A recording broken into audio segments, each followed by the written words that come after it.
Hello अस्सलाम वालेकुम and welcome back to my channel. मैं हूं रहनुमा और अगर आपने मेरा लास्ट व्लॉग देखा होगा तो हम अभी हैं चेन्नई में और चेन्नई से हम जा रहे हैं मेरी कजिन सिस्टर शीरीन के घर पर कैलिफोर्निया सैन फ्रांसिस्को। तो अभी हम यहां से फ्लाइट लेने जा रहे हैं। अभी हम चेन्नई के इंटरनेशनल एयरपोर्ट में और अब यहां से हमने फ्लाइट ली है दुबई के लिए।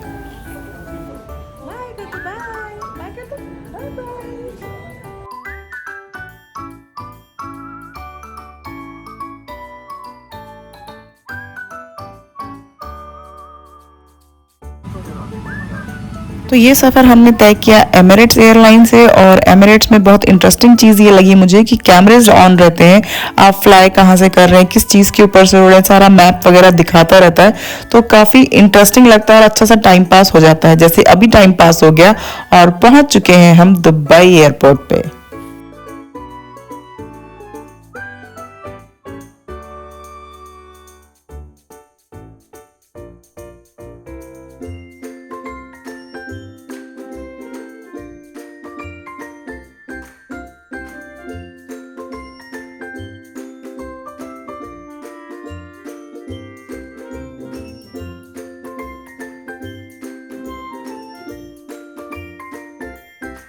और याना के साथ ये मेरा फर्स्ट एक्सपीरियंस था। मुझे कई सालों के बाद इतना छोटा बच्चा मिला था तो मुझे भी बहुत मज़ा आ रहा था और याना ने भी मेरी कंपनी काफ़ी इंजॉय की है।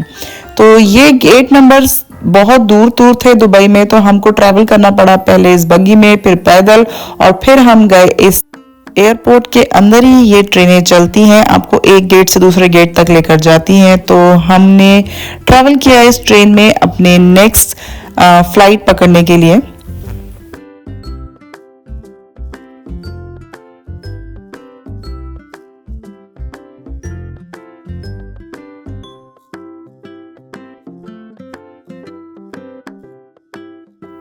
एंड फाइनली काफ़ी देर की ट्रैवलिंग के बाद हम पहुंच गए थे अपनी फ़्लाइट पे, जो कि एमिरेट्स की सबसे बड़ी फ़्लाइट है A380, जो काफ़ी बड़ा फ़्लाइट है, काफ़ी स्पेशियस है। और लकीली आज काफ़ी फ़्लाइट खाली भी था, तो हम चारों ने, मतलब मेरी सिस्टर ने, मैंने और मेरे दोनों बच्चों ने एक एक पूरा पूरा जो 3 का सीट है हम ले लिया और हम लेट कर बहुत आराम से हमारा ये सफ़र कटा। बस एक ही प्रॉब्लम थी, फ्लाइट बहुत ज़्यादा ठंडी थी। ठंडी भी इस तरीके की कह सकते हैं आप, बहुत ज़्यादा चिल थी, पर हमने बहुत इंजॉय किया। याना ने भी काफ़ी इंजॉय किया हमारे साथ। एमिरेट्स की एक बात सबसे अच्छी लगी मुझे कि ये नमाजों का टाइम आपको बताते रहते हैं। इवन ये काबा किस तरफ है, आप किस तरफ फेस करके नमाज पढ़ेंगे, ये डायरेक्शन भी आपको ये देते रहते हैं। तो मुझे पर्सनली ये चीज़ बहुत अच्छी लगी। तो नमाजें अदा करते हुए अल्हम्दुलिल्लाह हमने ये सफ़र स्टार्ट किया। बट ये सफ़र स्टार्ट होने से पहले ही पायलट ने ऐलान किया जब हम फ्लाइट में आके बैठे कि बाहर बहुत फॉग है दुबई एयरपोर्ट पे और अभी हम फ्लाइट को टेक ऑफ नहीं कर सकते। तो कम से कम 2 घंटा हम इस फ्लाइट के अंदर ऐसे ही बैठे रहे और उसके बाद निकल पड़े थे हम अपने सफ़र, अपने डेस्टिनेशन की तरफ।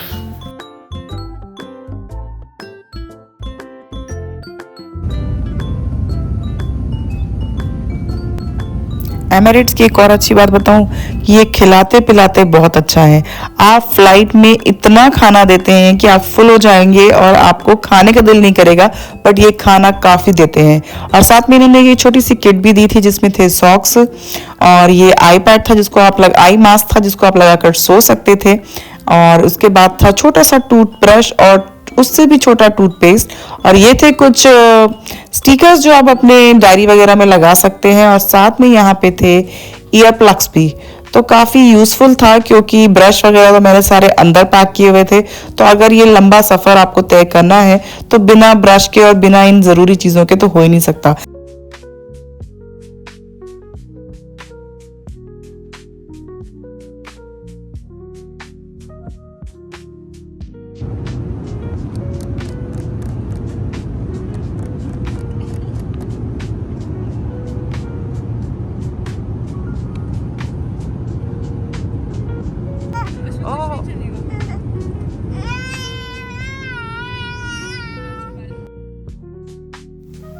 तो खाना वाना खिला के फ्लाइट में एकदम लाइट डिम कर दी गई थी ताकि हम सब सो जाएं।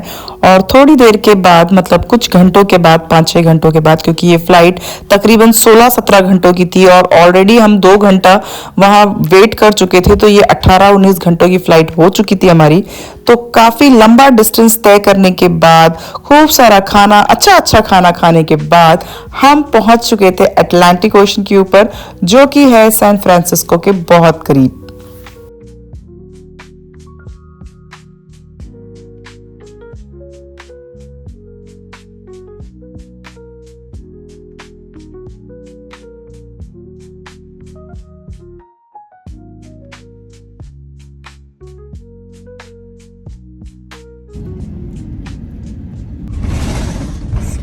अल्हम्दुलिल्लाह हम लैंड हो चुके थे सैन फ्रांसिस्को एयरपोर्ट पे और अब हम जा रहे थे इमिग्रेशन के लिए, जो कि हमको लगा था काफ़ी लंबा प्रोसीजर होगा।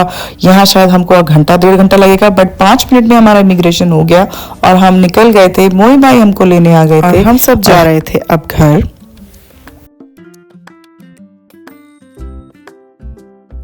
तो यहाँ आकर करीबन 3-4 दिन मेरी तबीयत काफ़ी ख़राब रही, मैंने कुछ भी शूट नहीं किया और इन दिनों मैं बिल्कुल वीक हो गई थी और बहुत ठंडा लगा था मुझे शायद, तो यहाँ पर मैंने ब्रेक ले लिया 3-4 दिन का। तो आगे का जो वीडियो है वो 3-4 दिन के बाद का है। ये बैकयार्ड है और ये इधर पूरे घर हैं, बैकयार्ड हैं लोगों के। ज़बरदस्त किस्म की ठंड है यहाँ पे।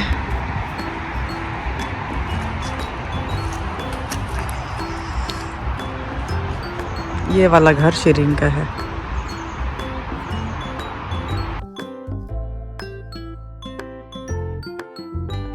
ये सामने ही हाईवे है,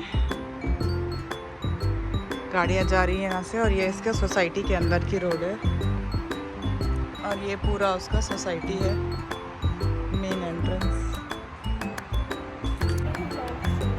तो अभी हम निकले वॉकिंग करने के लिए यहाँ पे नमाज़ों के टाइम भी इतनी जल्दी हो जाते हैं। मैंने अभी फजर और ज़ोहर दोनों ही पढ़ ली है, अभी यहाँ पर एक भी नहीं बचा है और थोड़ी देर में असर भी हो जाती है 2 बजे, क्योंकि यहाँ पे दिन जल्दी ढल जाता है। अभी यहाँ पे विंटर्स चल रहे हैं। तो 3-4 दिन के बाद मैं पहली बार निकली थी और मैं धूप देखकर निकली थी कि मैं जाकर ज़रा ये सोसाइटी आसपास की जगह ही घूम कर आऊँ कि कैसी है यहाँ की ताज़ी हवा और अच्छी वाली धूप सेक कर। तो मुझे काफ़ी अच्छा लगा, बहुत neat and clean, well develop, बड़ी ही खूबसूरत सोसाइटी थी। तो ये इनका क्लब हाउस है, स्विमिंग पूल है अंदर में, यहाँ बच्चों के खेलने की छोटी सी जगह है और ये पूरा ऐसे ग्रीन एरिया है और पूरे घर बने हुए हैं। तो ये एक क्लब हाउस है और उस पेड़ के पत्ते देखो पूरे येलो और इस पेड़ के रेड,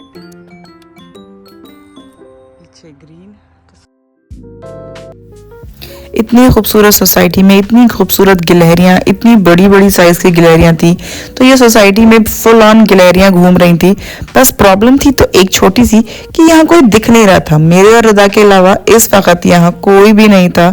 हम काफ़ी देर बाहर रहे, धूप सेकते रहे, वॉक करते रहे, बट हमको यहाँ कोई भी नहीं दिखा। इसका कलर अलग है, पीछे वाले पेड़ का अलग है, इसका अलग है, सबके कलर्स अलग अलग है।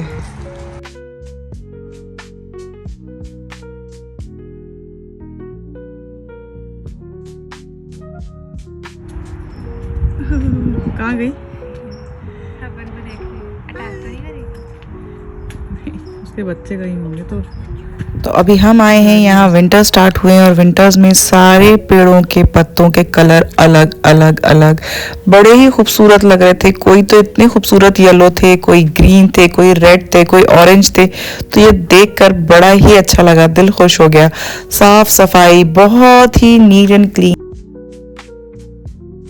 यहाँ के लोगों को गार्डनिंग का भी शौक है। आप देख सकते हैं इस नींबू के पेड़ में कितने नींबू लदे हैं। ऐसे ही यहाँ मैंने अनार के झाड़ देखे और भी जिस फ्रूट के देखे, आई थिंक संतरे वगैरह के, इसी तरीके से लदा हुआ था पेड़ फलों के साथ में।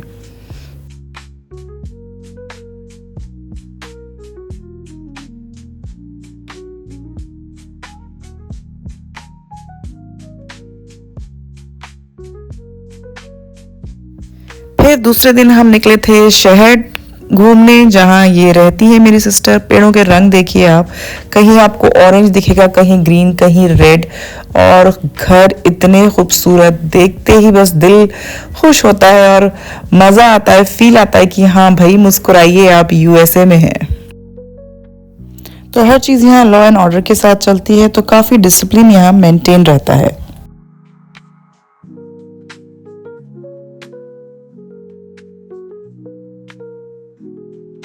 तो नेक्स्ट डे हमारा प्लान था कि हम गोल्डन गेट ब्रिज देखने जाएंगे, और आज हम निकल पड़े थे सैन फ्रांसिस्को की तरफ। वो ब्रिज देखना था, और एक यहाँ पे बहुत फेमस है लोम्बार्ड स्ट्रीट, वो भी देखनी थी। तो हमको शिरीन साथ साथ कुछ कुछ बताती जा रही थी, और रास्ते में यहाँ रुके हम। क्या है शिरीन ये? हाँ जब वो जो ब्रिज दिख रहा है ना, हाँ इधर से आओगे तो ब्रिज दिखेगा। हाँ हम लोग वो ब्रिज के ऊपर से आए, तो हाँ। वहाँ से तुम्हें उसकी पूरी व्यू दिखेगी, क्योंकि बीच में पानी है, कुछ नहीं है। अच्छा। तो नेक्स्ट टाइम हम लोग वहाँ से वॉकिंग आके उसका वो लेंगे, वॉकिंग आएंगे, मतलब वहाँ से देखेंगे। अलाउड नहीं है तो एक्चुअली। ये किसी अमीर और बहुत ही शौकीन बंदे का घर था, काफ़ी यूनिक स्टाइल का था, जैसे इंग्लिश पोएम्स में पेंटिंग्स नहीं होती, कुछ उस तरीके का लगा मुझे। काफ़ी इंटरेस्टिंग था, तो हमने ये देखा और उसके बाद निकल गए हम सिटी सैन फ्रांसिस्को की तरफ।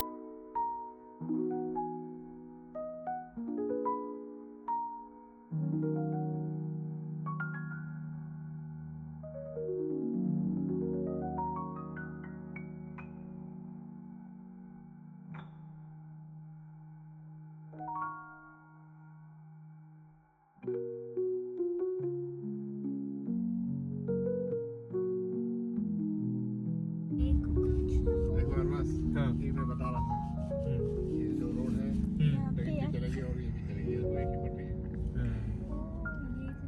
नहीं वो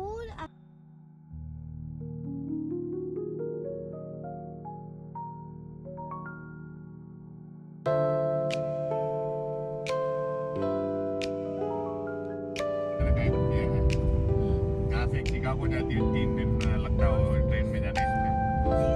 हाँ, वो फ्लाइट की टिकट से भी महंगा है, लेकिन रास्ता खूबसूरत है। तो आ गए थे हम सैन फ्रांसिस्को, और जा रहे थे यहाँ का सबसे फेमस ग्रेट गोल्डन ब्रिज देखने के लिए।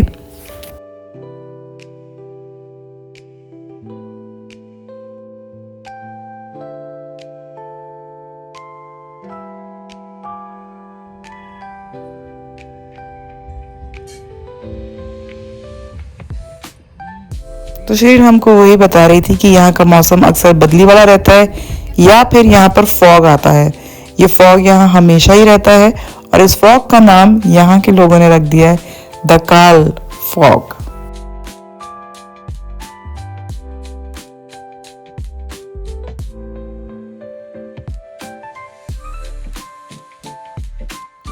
ये सिटी साफ सुथरा, फुल ऑफ लाइफ तो है ही, पर इस सिटी की सबसे खास बात यह है कि ये रोलर कोस्टर राइड जैसा नीचे ऊपर ऊपर नीचे, मतलब यहाँ की सड़क स्ट्रेट नहीं है। आप कभी नीचे जा रहे हैं, कभी ऊपर चढ़ रहे हैं। तो बस इस शहर की यही खासियत है कि आप बैठे हैं, रोलर कोस्टर राइड कर रहे हैं।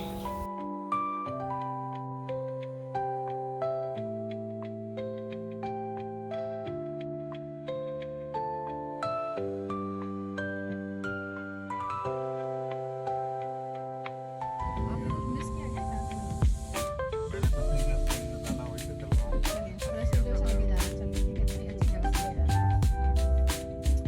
और मेरा ये अभी भी है क्या? ये खूबसूरत घर, घरों के आगे ये फूलों से लदे हुए झाड़, इतना खूबसूरत लग रहा था ना सब कुछ, बहुत ही ब्यूटीफुल।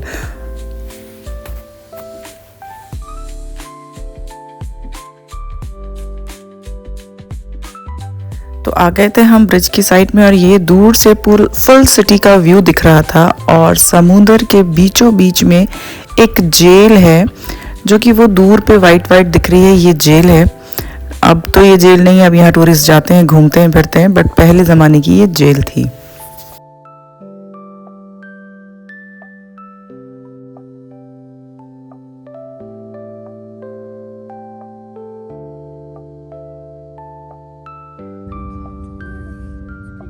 एक हाँ, देख रही हूँ। पानी हवा हाँ। अच्छा लग रहा है ना, आधा ब्रिज आधा दिख रहा है, आधा नहीं दिख रहा। इसलिए है वो दूर वाला पॉइंट दी गई, वहाँ से कुछ दिख बहुत है। इधर से स्पाइडरमैन। शाहरुख खान वाली। तो इससे पहले ये ब्रिज मैंने अक्सर मूवीज़ में देखा है, तो मैं बच्चों को वही बता रही थी। सलमान खान का एक हिट सॉन्ग है आजा न छूले मेरी चुनरी सनम, वो भी यहीं शूट हुआ है।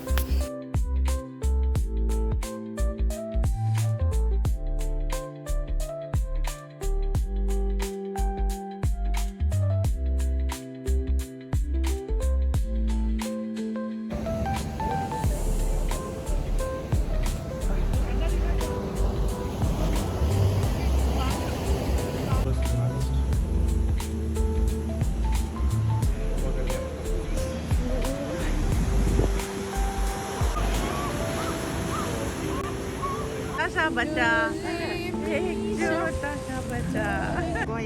उस समय यहाँ पे फोटा ले रहे हैं। वो यूँ दिखा रही है।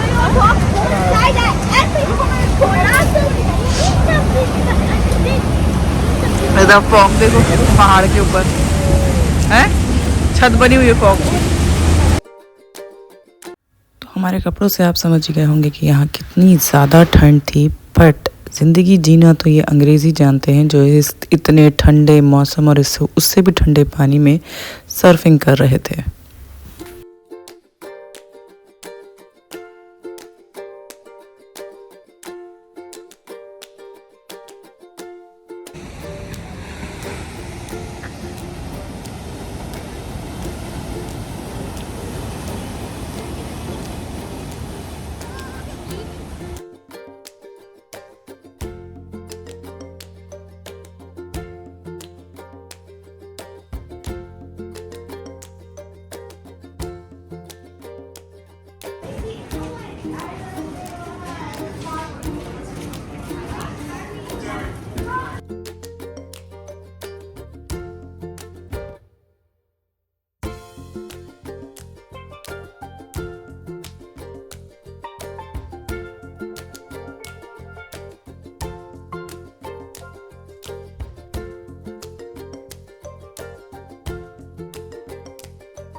तो ब्रिज के साइड में एक ये किला जैसी कोई बिल्डिंग बनी हुई थी जिसमें फ्लैग भी लहरा रहा था यूएसए का, और यहाँ से चढ़कर पुल बहुत करीब और बहुत पास, एकदम ही पास नज़र आ रहा था। और इसके दूसरे साइड भी समुंदर नज़र आ रहा था जो कि बेहद खूबसूरत था। बहुत तेज़ हवाएं चल रही थी यहाँ पर।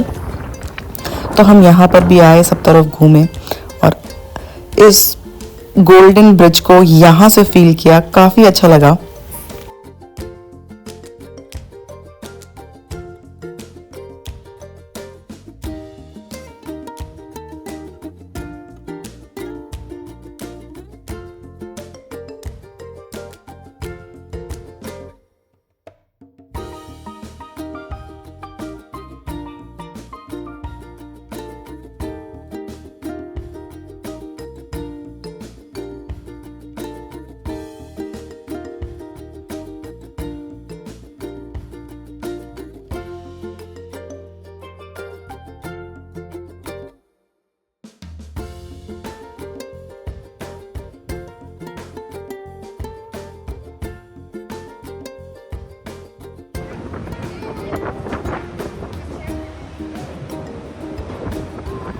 और इस किले के अंदर काफ़ी सारे रूम बने हुए थे, बहुत सारी स्टोरियाज लिखी हुई थी कि ये किस वक्त और किस लिए यूज़ किया जाता था। तो ये सब चीज़ें यहाँ पे काफ़ी इंटरेस्टिंग थी। अरबाज ने गौर किया और देखा, घूमा, बच्चों ने काफ़ी इंजॉय किया यहाँ पर भी। साथ साथ वो हमको भी थोड़ा बहुत एक्सप्लेन करता जा रहा था कि ये किस चीज़ के लिए यूज़ होता था, ये क्या था, ये रूम में क्या था, तो ये सब हमको बताता जा रहा था।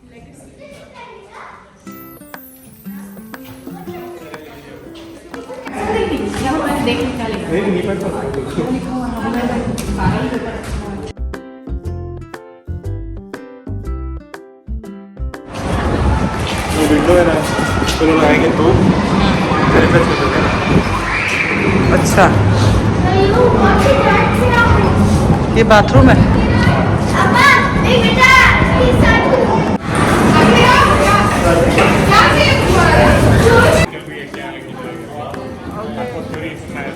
ओके, स्टोरी चल रही है।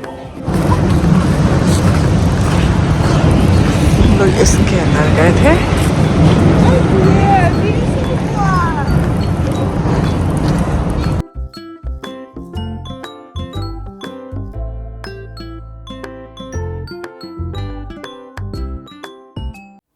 तो यहाँ से खड़े होके वो दूर पर पूरा सिटी का व्यू आ रहा था, सैन फ्रांसिस्को का।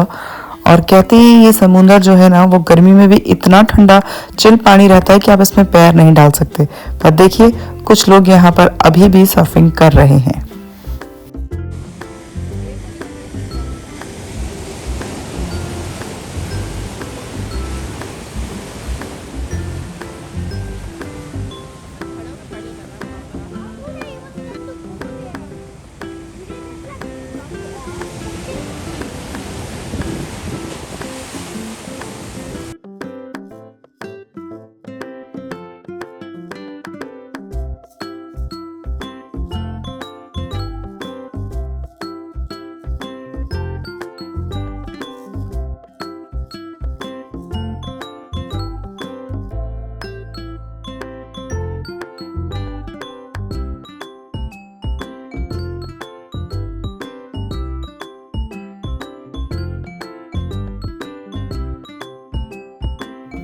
तो बस फिर यहाँ से हम निकले और चलने लगे दूसरे डेस्टिनेशन की तरफ, यानी कि लोम्बार्ड स्ट्रीट देखने के लिए। काफ़ी ठंडा था आज का मौसम यहाँ पर।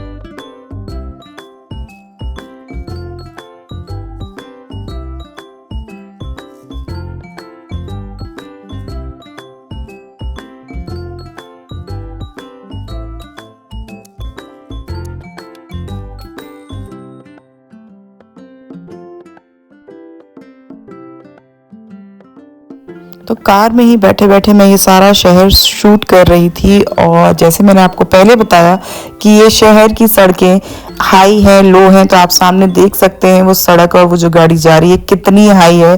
वहां से फिर हमको नीचे जाना है, तो ये पूरा शहर इसी तरीके की रोडों से भरा हुआ है। तो it's really a roller coaster ride.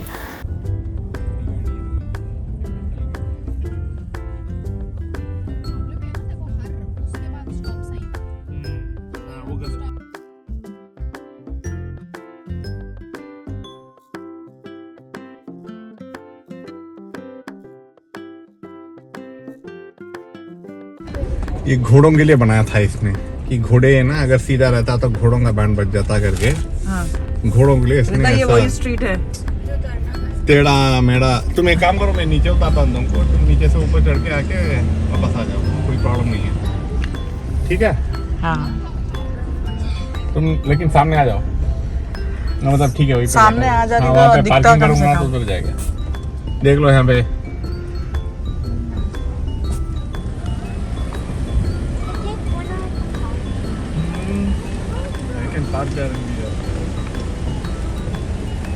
यहाँ फ्लावर्स लगे रहते हैं ना एक सीजन में। हाँ। अच्छा, लोगों के घर भी है यहाँ पे। मैं बोल रहा हूँ ना, पुराने जमाने में यहाँ पे घोड़ों के लिए बनाया गया है, चढ़ने के लिए, चढ़ने के लिए, उतरने के लिए। अभी घोड़े तो अभी देखिए, अब वैसा रहता तो घोड़ा तो नहीं जाता ना। हाँ। उसके लिए टेढ़ा मेढ़ा बनाया कि वो थोड़ा रस ले लेके जो भी करना करे वो थोड़ा। इन लोगों ने उसको वैसे रिटेन किया।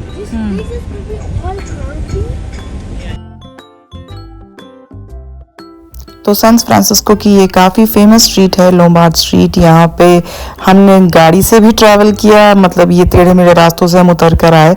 और जैसे मोहित भाई बता रहे थे कि ये घोड़ों के लिए बनाया गया था पहले ज़माने में, और ये भी काफ़ी फेमस हो गया। यहाँ काफ़ी फ्लावर्स वगैरह लगे रहते हैं समर्स में, बट अभी विंटर्स है तो फ्लावर्स इतने नहीं थे। और रिदा को उस पर वॉक करनी थी, तो हमने पूरा एक राउंड लिया और फिर हम तीनों उतरे, रिदा, मैं और रथीरा, क्योंकि शीना और अब्बास पहले ही उतर कर इस पे से वॉक कर चुके थे।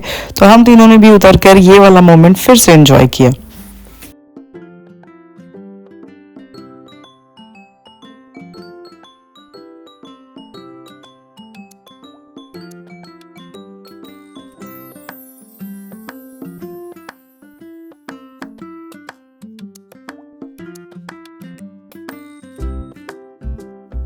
तो जैसे आप देख रहे हैं काफ़ी भीड़ भाड़ वाला इलाका है, यहाँ काफ़ी टूरिस्ट है और हम जैसे इंडियंस भी थे जो कि हिंदी बोल रहे थे, तो काफ़ी अच्छा लगता है। विदेश में आओ और कुछ अपने देशवासियों से मिलो, या मिलो भी नहीं, उनकी बात ही सुन लो। उस ये सब बातें हिंदी में कर रहे थे तो सुनकर अच्छा लग रहा था।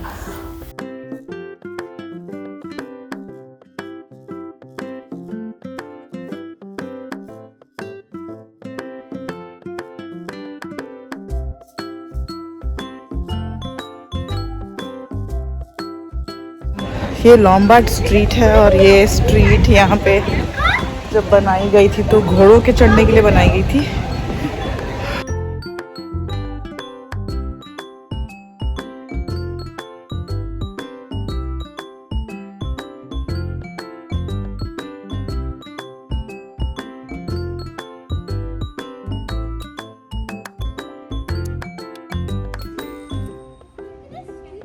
तो ये पूरा ऐसा व्यू है, ये नीचे रोड है और रथीरा यहाँ रिदा का शूलेस बांध रही है। और यहाँ पे घर है भाई, इन घरों की कीमत क्या होगी ये सोच रही हूँ मैं। ये सारे घरों की कीमत क्या होगी, अल्लाह। ये सारे घर हैं, ये सारे घर हैं, प्राइवेट घर। जितने भी लोग यहाँ से गुजर रहे हैं ना, वो यही बात कर रहे हैं कि इस घरों की कीमत क्या होगी। ये घर बेशुमार महंगे हैं, इनकी कीमत अनएक्सपेक्टेडली बहुत ज़्यादा होगी।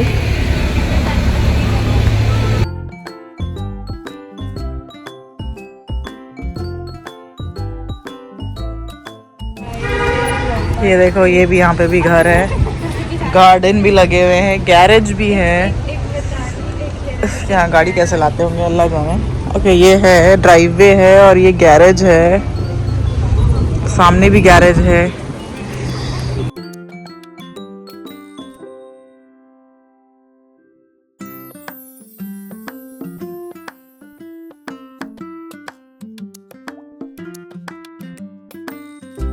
तो अब हो गई थी शाम और अब हम निकलने वाले थे वापस अपने घर के रास्ते पे। तो बस निकलते ही मैंने एक ये नई चीज़ भी यहाँ देखी, जो सामने से वाइट गाड़ी आ रही है जिसके ऊपर ब्लैक कलर का ये हूटर जैसा लगा है।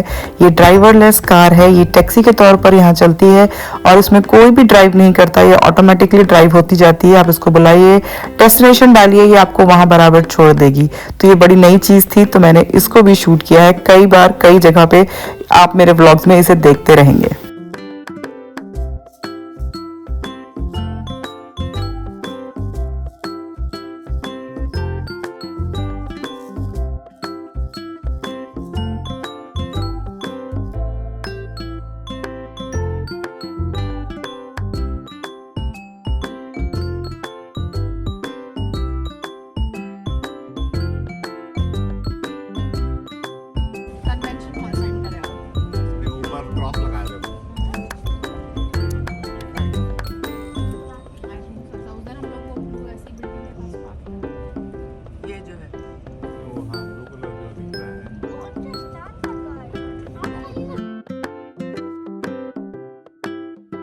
तो ये दिन ख़त्म हो रहा है और उसके साथ साथ ये व्लॉग को भी मैं यहीं पे एंड कर रही हूँ। कैसा लगा मुझे ज़रूर बताइएगा। अगर आपने पूरा मेरा यहाँ तक व्लॉग देखा है तो इसे लाइक कर दीजिएगा और मुझे फीडबैक ज़रूर दीजिएगा। आपको मेरे व्लॉग्स में और क्या अच्छा और क्या बुरा लग रहा है मुझे ज़रूर बताइएगा। मुझे बहुत अच्छे लगते हैं आपके कमेंट्स पढ़ना। तो चलिए, तब तक मिलते हैं नेक्स्ट व्लॉग में। बाय, टेक केयर, अल्लाह हाफिज़।